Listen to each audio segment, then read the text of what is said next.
par de trozos del Hirtenspiegel, o sea, de la fuente del hacia el Padre, de los versos que el Padre escribió o dictó en el campo de concentración. Con tu esposa, señal de victoria, vences al dragón. Ante ti debe doblegarse todo enemigo, el demonio y sus engendros infernales. Ayúdame, con su esposa, la gran señal, a ofrecerle como instrumento mis débiles manos, a Él, el Señor, a quien por amor a nosotros constituiste para enjuiciar a Satanás. En otra estrofa, junto con tu esposa, que contigo sobrellevo a los pesares, quiero morir a todos mis egoísmos. Con alegría hago renuncia total, también de mi honor y de mis derechos, a todo renuncio si el Padre así lo pide. En otra estrofa, por ti, Señor Jesús, con María, tu madre y esposa, la que vence a la serpiente pisando su cabeza, concédenos ser en el Espíritu Santo instrumentos del Padre para construir aquí en la tierra su reino de Schönst. Una última estrofa. En el alto e inaccesible trono del cielo es la medianera de todas las gracias, con su carácter esponsal y maternal. Por voluntad del Padre, por su bondad y poder, es y permanece en el orden de la redención, cooperadora y compañera esponsal, que con el esposo nos conduce hacia el Padre. Fíjense que aquí hay una dimensión que no se ha explotado demasiado y que es tremendamente importante. Vamos a tratar de verlo. ¿En qué sentido yo puedo hablar de María como esposa? Y aquí tenemos que entrar nosotros en lo que es la analogía. Si yo hablo, supónganse ustedes, Cristo es la puerta, no significa que Cristo sea una puerta, pero hay algo semejante en esa puerta y Cristo. Por eso Cristo puede decir, yo soy la puerta, yo soy el pan. No es que sea pan, ¿no es cierto? Ese es el pensamiento simbólico, orgánico, dice el padre Kentenich, que a muchos les falta, que no son capaces de entender el lenguaje, la vida que hay en los misterios de la fe, porque miran solo con una mentalidad analítica, una mentalidad racionalista. ¿Cómo uso yo un término? Yo puedo usarlo, hay un uso equívoco, hay un uso unívoco, hay un uso impropio, hay un uso análogo. Cuando yo uso un término en sentido equívoco, si yo le digo a una persona, suponte tú, oye gallo, ven para acá, y veo un gallinero, le digo, mira, ahí está el gallo, es equívoco, ¿no es cierto? Estoy usando un término para decir cosas totalmente diferentes que seguramente no tienen nada que ver. O sea, yo puedo usar un término para decir cosas enteramente distintas. Yo puedo usar un término unívocamente. Si yo hablo del matrimonio como la unión carnal y total de un hombre con una mujer, digo, este es un esponsalicio, un matrimonio, eso solo se realiza en el matrimonio, nada más que en el matrimonio. Hay una concepción unívoca. Si yo digo en cambio,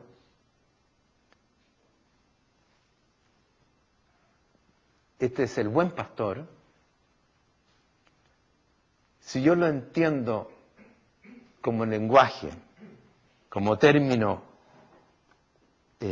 unívoco, solamente es el pastor que tiene ovejas a su cargo, que está en el campo.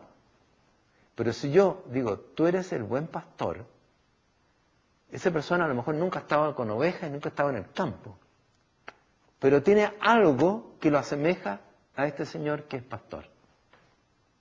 Entonces yo estoy diciendo con verdad que este señor es pastor, que es la puerta, y que este señor es esposo, y esta mujer es una esposa, a pesar de que no estén casados.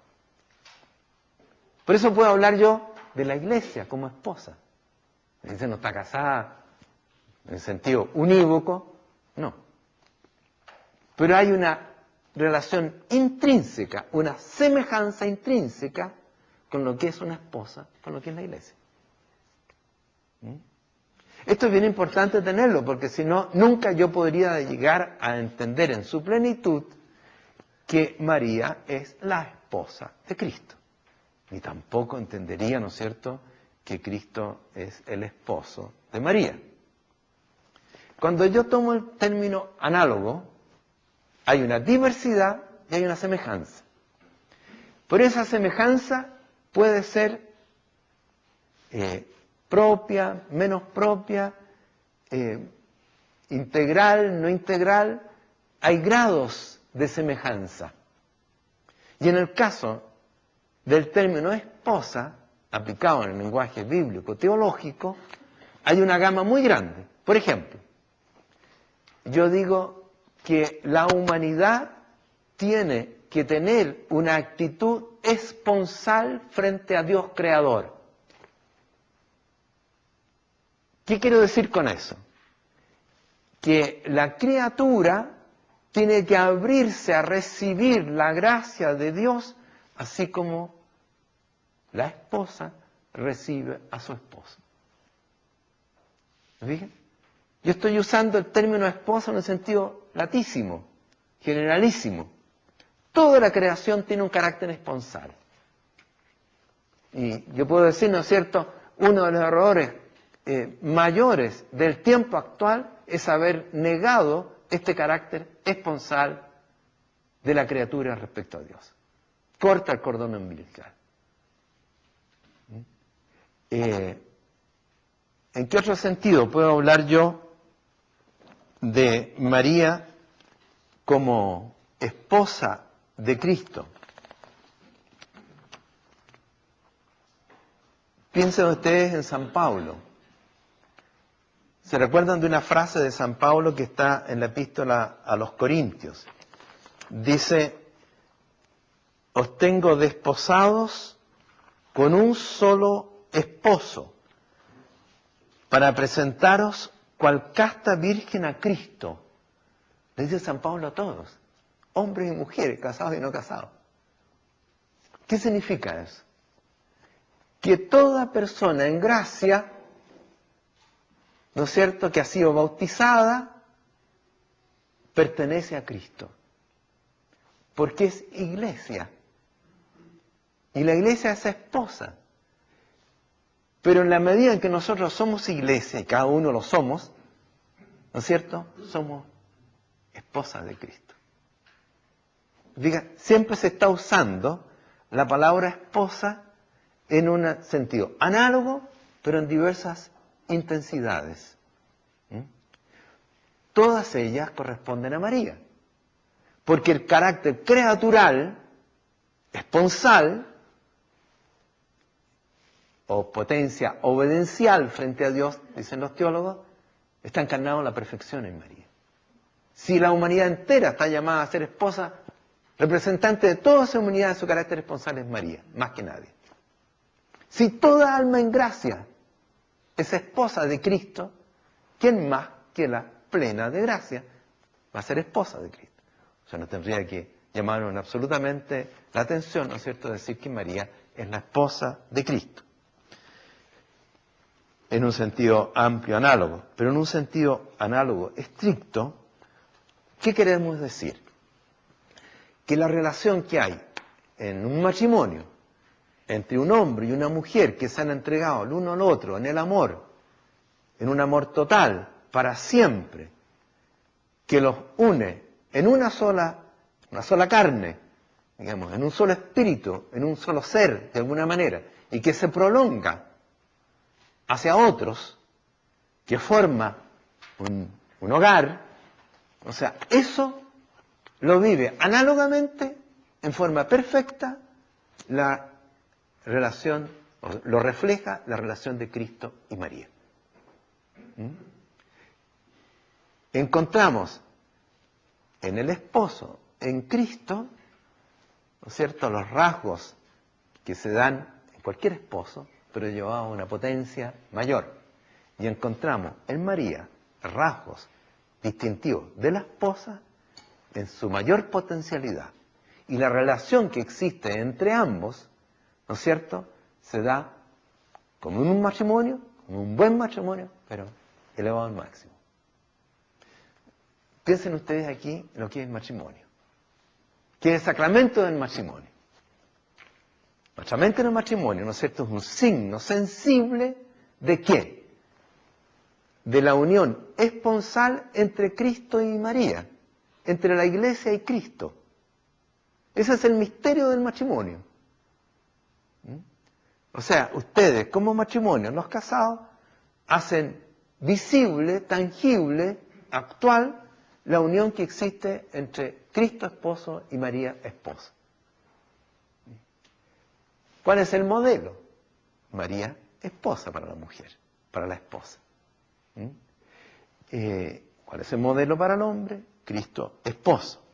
O sea, esa unión de amor plena, total, que los une en un, como dice el Papa acá, Pío IX, en un mismo decreto de predestinación del uno para otro, eso hace que María sea plenamente esposa y más que, habría que decir, que todas las esposas. Pero lo diverso, lo evidente, ¿no es cierto?, no se trata de una unión carnal entre Cristo y María. Como tampoco cuando San Pablo habla que nosotros nos desposamos con Cristo.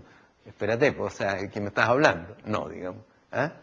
No, se trata del contenido profundo que hay detrás de esa palabra. Se habla también en teología en un sentido restricto, análogo, restricto, que es la naturaleza humana por la unión hipostática con Cristo, es también la naturaleza de Cristo, del verbo hecho hombre, digamos, es esposa de Cristo, pero es no nos atañe eso ahora aquí. Ahora, piensen ustedes, o pensemos, ¿qué hay detrás de la palabra esposa? Si es tan central, si define a la Iglesia, a María, ¿qué hay ahí? ¿Cuál es la analogía de la esposa, en definitiva? Del desposorio con Cristo. Porque hay otras expresiones, también simbólicas o análogas. Supónganse cuando el Señor nos dice, si ustedes no se convierten como los niños, no van a entrar en el reino de los cielos. Está diciendo en el fondo algo muy semejante. Si ustedes no se entregan, si ustedes no se apegan, si ustedes no son dependientes, si no quieren, así como un hijo quiere a su mamá o a su papá, ustedes no van a entrar, no van a entender qué es el reino de los cielos. Es otra analogía, o piensen en otra analogía.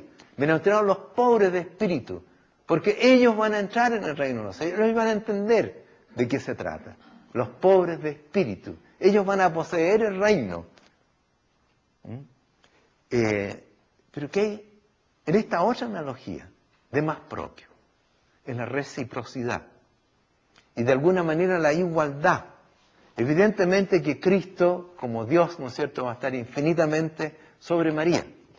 Pero la relación que existe entre Cristo y María es más que la relación de un hijo con su papá o su mamá. Hay una relación entre dos personas, acá, nueva Eva, nuevo Adán. Fíjate, hay una reciprocidad. Segundo, el niño o el pobre no está dicho si es varón o mujer. En cambio aquí sí. Está dicho que el polo femenino, ¿no es cierto?, que expresa el esponsalicio de la Virgen con Cristo, es esencial, lo femenino. Que hay una polaridad humana, divina, entre Cristo y María. en la cual, ¿no es cierto?, esta compañera, digámoslo, proporciona a Cristo una compañía y una cooperación femenina. Esto es bien importante. Piénselo usted en el matrimonio. Si no existiera la polaridad hombre-mujer y el hombre viviera de hecho su virilidad como Dios quiere y la mujer como Dios quiere, no habría un matrimonio armónico, feliz, fecundo. O sea, depende su matrimonio de que sea bien mujer la mujer y el hombre bien hombre. Bien femenino y bien masculino. Y esa polaridad da la totalidad. Bueno, eso que se realiza unívocamente en el matrimonio también vale en el plano sobrenatural. En el plano de la Iglesia y de Cristo, o de María y Cristo. Hay una... metámonos entonces un poquito más en la simbología de la esposa. Pero hay que verla en este sentido. Hay acá algo nuevo, que es una complementariedad, una unión de vida, de tarea, de amor, de sufrimiento, de destino, etcétera, matrimonial, esponsalicio. Este carácter esponsal de la Virgen, de la mujer, ¿en qué consiste? El padre Kentenich lo define en una palabra, una expresión, dice: la mujer es receptibilidad obsequiosa. ¿Han escuchado esa expresión? O es, dice, obsequiosidad receptiva. Y el padre hace alusión, esa feminidad está en el alma, pero también en el cuerpo. Si se mira, ¿no es cierto?, si se considera a la luz de Dios, lo que dice el cuerpo femenino es capacidad de acoger, de engendrar, ¿no es cierto?, de recibir vida, de engendrar esa vida y de darse, de alimentar esa vida. O sea, hay ya en el cuerpo, dice el padre Kentenich, está expresado un alma, la capacidad de acoger, la capacidad de darse a sí mismo. Y el padre Kentenich lo compara eso siempre con el hombre. Dice, el cuerpo del hombre también es simbólico, expresa, ¿no es cierto? La realidad corporal del hombre está hacia afuera, o sea, su sexualidad, su genitalidad es exterior. El hombre está lanzado hacia el mundo, hacia hacer, hacia la mujer es todo lo contrario. O sea, protege, cría, amamanta, se da y se da sirviendo, y por eso es tan personal. O sea, una mujer que haya perdido el carácter de lo personal, del amor, de la donación, de la capacidad de recibir, ya deformó absolutamente lo que Dios pensó con la mujer. Porque hace que el hombre, te fijas, al no tener a esta mujer, sea incapaz de ser verdaderamente hombre. Y lo que se produce, dice el padre Kentenich, es una virilidad desarticulada.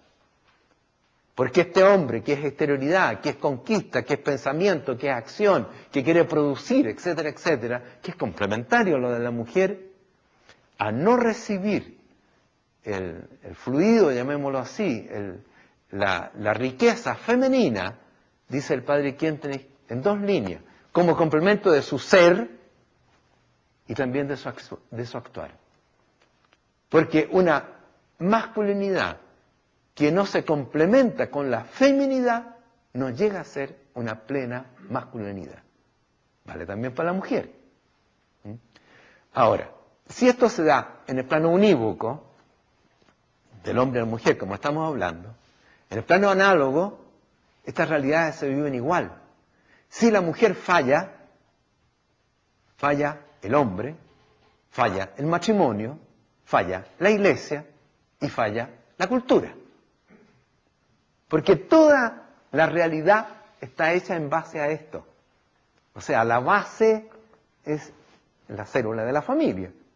Pero esa célula de la familia, se fijan ustedes, está hecha de María, mujer, de la mujer y del hombre, Cristo y María. Si la mujer deja de ser imagen y presencia de María, la cultura se va al hoyo. Y eso, dice el Padre Quente, es lo que está pasando.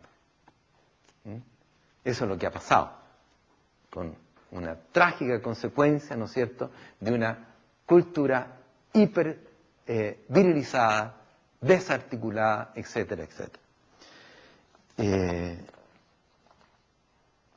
Así como el varón necesita a la mujer, Padre Quente siempre va a repetir una frase acá, el hombre no se salva sino por la mujer, que es una frase de San Bernardo,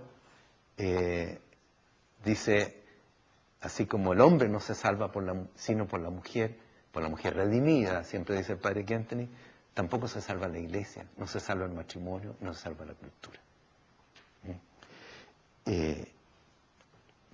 La iglesia necesita de María. Piensen en nuestra iglesia, ¿no? Una iglesia súper masculinizada. La cultura es masculinizada, pero la iglesia no es súper masculinizada. Piensen ustedes lo que es la autoridad.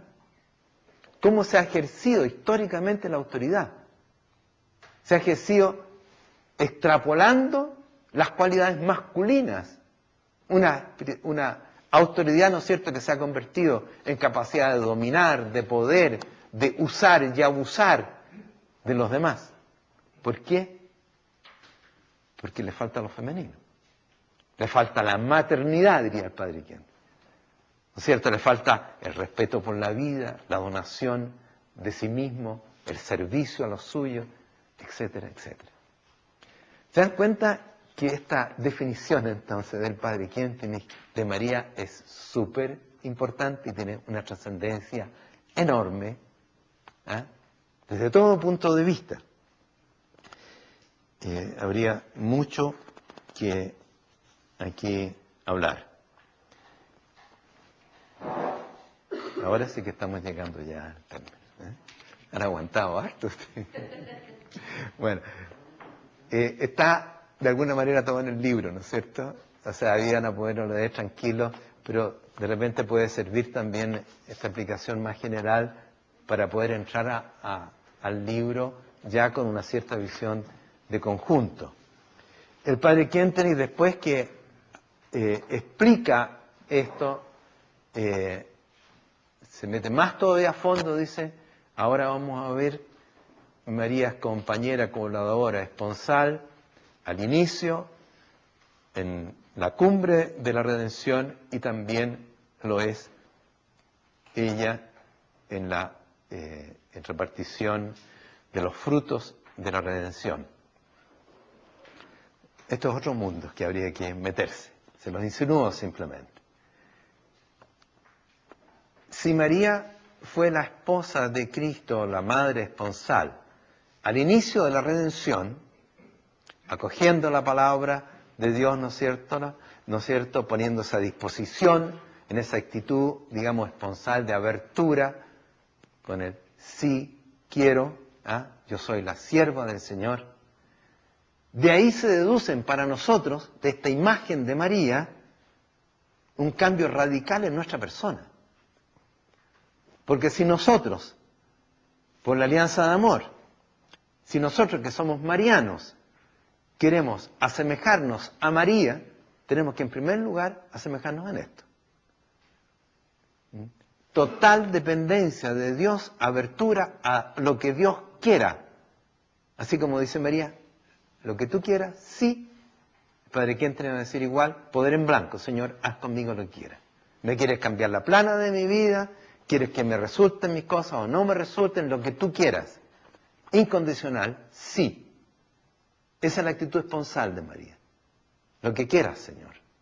Yo estoy ahí, contigo. Segundo lugar, en la cumbre, sabemos y lo hemos meditado seguramente muchas veces que es María junto a la cruz.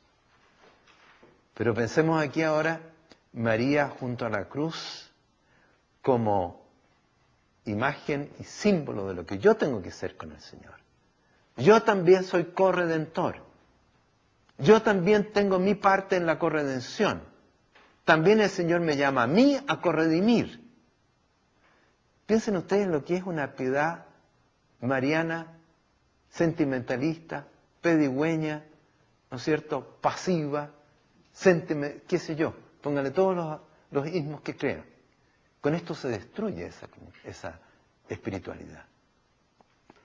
Porque María, ¿quién fue? La esposa del Señor, la que cooperó. Y yo tengo que hacer lo mismo. ¿No es cierto? Yo tengo que cooperar. Ahora, en esta misión que Dios me da a mí, el Señor, en este momento, con esta cruz, con este trabajo, con lo que tú quieras, Señor. Pero yo coopero contigo. En tercer lugar, ¿no es cierto?, en la culminación, en la aplicación de los frutos de la redención. Y aquí, el Padre que entre abre otro mundo. Es, yo creo, el primero, que por lo menos en intensidad, y en consecuencia, que habla de María como educadora. ¿Cuándo se habla en la iglesia de María como educadora? Son cosas que a veces nosotros los trinitarianos no le tomamos mucho el peso. Fíjense, en la iglesia no se habla de alianza de amor. Nosotros hablamos a cada rato de alianza de amor. En la iglesia no. De consagración a la Virgen, todo lo más. Es una novedad del Padre Kentry. La vamos a tratar después. Lo que hacíamos recién, ¿no es cierto?, esposa. Y ahora dice, es la educadora. María es la educadora. De nuevo, por lo mismo. Porque si ella coopera siempre, ahora va a cooperar, ¿no es cierto?, como madre. ¿Y cuál es lo esencial de ese Padre Kentry de la mamá? Es educar. Entonces, al darnos a María como madre, le dio la labor de educarnos hasta que Cristo nazca en nosotros y tome forma en nosotros. Ahí en el libro está bastante desplayado, yo le cité trozos enteros del Padre Kentry que son muy lindos y que creo que vale la pena estudiarlos bien. María educadora. María es madre, es reina, dice el Padre Kentry. Como madre y educadora es reina. ¿Qué significa eso? ¿Que es la más maravillosa que hay en el mundo? ¿Que es como la reina de la belleza o la reina de las flores? No, porque ella tiene poder. Poder para ejercer su maternidad. O sea, es una madre que nos puede ayudar, porque es reina. Y reina no decorativamente, sino que realmente. Dice, tiene voz y voto en el Consejo de la Trinidad, dice el Padre Kentry. Ella tiene poder, es la omnipotencia suplicante. Es la educadora poderosa, es la gran educadora. Y por último, es la antagonista del demonio. En esta labor ahora en que la iglesia está, ¿no es cierto?, acosada por el demonio. Pensemos lo que está pasando actualmente con la iglesia. Si no es demoníaco, digamos, no sé qué será. Y el demonio actúa, como decía el Papa, adentro y afuera, digamos, de la iglesia. Pero el demonio es una realidad contundente. Y la Virgen, con Cristo, vence al demonio. Voy a terminar leyéndole, como resumen de todo esto, recordando mejor algo que el Padre Kentry se lo cité al comienzo, que es un verso del Hacia el Padre. Con tu bondad inefablemente generosa, has regalado a Shenta la flor más noble de la humanidad. Queremos ponerla en el santuario del corazón y llevarla hacia el mundo con audacia. Eso es lo que sintió el Padre. Cada uno de nosotros, ¿no es cierto?, ha sido regalado con lo más grande, lo más noble, con, ¿no es cierto?, la flor más noble de la humanidad. Es un regalo que Dios nos ha hecho. Y explica al Padre, ¿qué nos dejó el Señor en testamento? Ecce mater tua. Mi madre es ella, madre de la sociedad humana, pero madre en el sentido propio de la palabra. Él me la dio. María es nuestro tesoro. Esta es la afirmación, es una afirmación completamente esencial. La Santísima Virgen es nuestro tesoro. ¿Y qué debemos todos llegar a ser? Buscadores del tesoro. El tesoro tenemos que desenterrarlo siempre de nuevo, es lo que estamos tratando de hacer ahora, ¿no es cierto?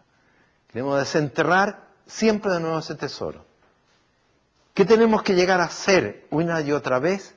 Guardianes del tesoro.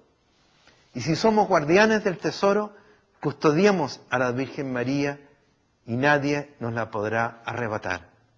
Nuestro amor a ella debería ser sobremanera íntimo, cálido y duradero. Si tenemos una vida sobrenatural sana y estamos convencidos de que la Virgen no está solo al borde del orden de la salvación, como todos los seres humanos, salvo naturalmente el Salvador, sino que podemos afirmar que ella, sin ser el centro, está en el centro de todo el orden de la salvación. Digo, está en el centro, pero ella no es el centro. Ustedes notan que siempre hacemos un intento de limitar los conceptos. Con esto podemos de inmediato sacar una conclusión.